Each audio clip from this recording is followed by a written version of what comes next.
अध्यक्ष महोदय, पहिल्यांदा तर पुणे हे जे शहर आहे आपली सांस्कृतिक राजधानी देखील आहे आणि शिक्षणाचं माहेरघर आहे, आपलं टेक्नॉलॉजीचं हब आहे, आपलं मॅन्युफॅक्चरिंगचं हब आहे.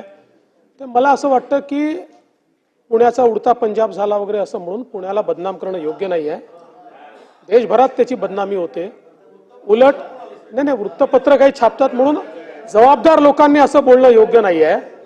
शेवटी आपल्या राज्यामध्ये सगळं एवढं मोठं जे काही इन्व्हेस्टमेंट येतं पुण्यामध्ये येतं, तथापि या घटना घडल्या ते गंभीर आहे, त्याचं गांभीर्य मी नाकारत नाही. कोणी जात नाही, काळजी करू नका. ते तुमच्या काळात गेले ना, आमच्या काळात जाऊ नाही शकत, सोडून द्या.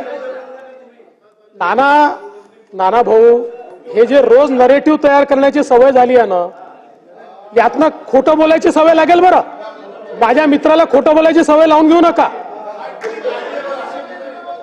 रोज आपलं खोटं बोलून रेटून बोलाय योग्य नाही आहे. सन्माननीय विरोधी पक्ष नेत्यांनी जे सांगितलं, पहिली गोष्ट या संपूर्ण प्रकरणामध्ये, म्हणजे मी काही या ठिकाणी कोणाला क्लीन चिट वगैरे द्यायला बसलो नाही, पण या संपूर्ण प्रकरणामध्ये पुण्याच्या पोलीस आयुक्तांनी अतिशय प्रोएक्टिव्ह भूमिका घेतली, अतिशय प्रोएक्टिव्ह. आणि कुठलाही तसूभरही याच्यामध्ये एकही इंडिकेशन असं नाही की ज्याच्यामध्ये त्यांच्यावर कारवाईची आवश्यकता आहे. तथापि आपण जे सांगितलं, खरं म्हणजे ही अलीकडच्या काळात पद्धत आहे. कोणीतरी एखादा कागद आणतं आणि मग सांगतं, हे बघा रेट कार्ड, हे इतके रेट चाललेले आहेत. असं नसतं.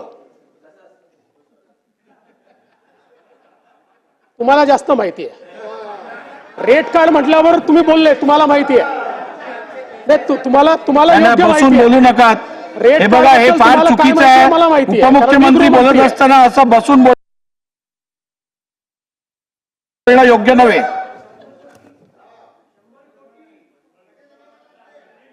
अध्यक्ष महोदय, तथापि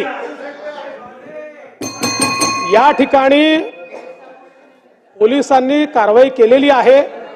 सन्माननीय विरोधी पक्ष नेत्यांनी जी माहिती दिली आहे ती माहिती सत्य मानून त्याच्यावरही चौकशी केली जाईल.